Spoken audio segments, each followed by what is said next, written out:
Donc le projet de Roche Expo, c'est sur cette plateforme de 10 000 m², une destruction totale de la partie basse du parc des Expos.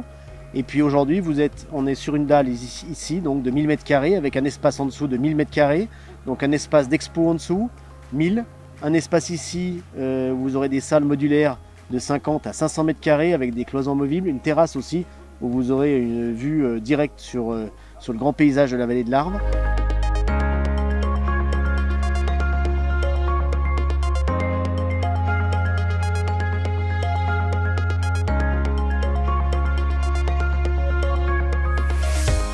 Celui-ci est très particulier parce qu'on est effectivement dans des techniques de construction qui diffèrent beaucoup des schémas habituels.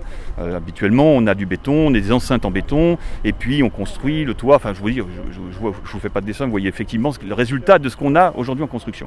Ici, on est dans une demande dès le départ, c'était d'avoir un plateau libre de 54 mètres de portée sur la longueur du bâtiment, de manière à ce qu'il puisse avoir un espace modulaire. C'était l'enjeu principal. C'est ce qui nous a amené à développer une technique, je dirais, de portée du bâtiment sans poteau intermédiaire, de façon à ce que ce soit le résultat que vous verrez. Ensuite, on peut décliner aussi sur le fait que cette technique de charpente bois a été une volonté de la maîtrise d'œuvre. On s'est un peu battu pour garder cette charpente bois parce que le métal prédomine en fait dans ce type de bâtiment. Et aujourd'hui, il faut aussi qu'on aille vers, je dirais, des matériaux sains.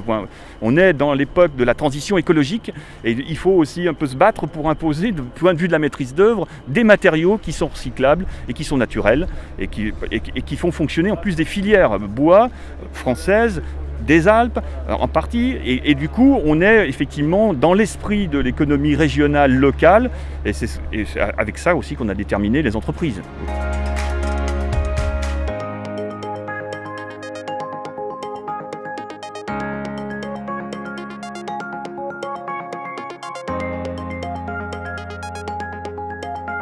Les gens vont vouloir se rencontrer, se voir, se toucher, aller à la rencontre aussi de nos innovations qui sont présentées dans les salons professionnels pour tous les professionnels.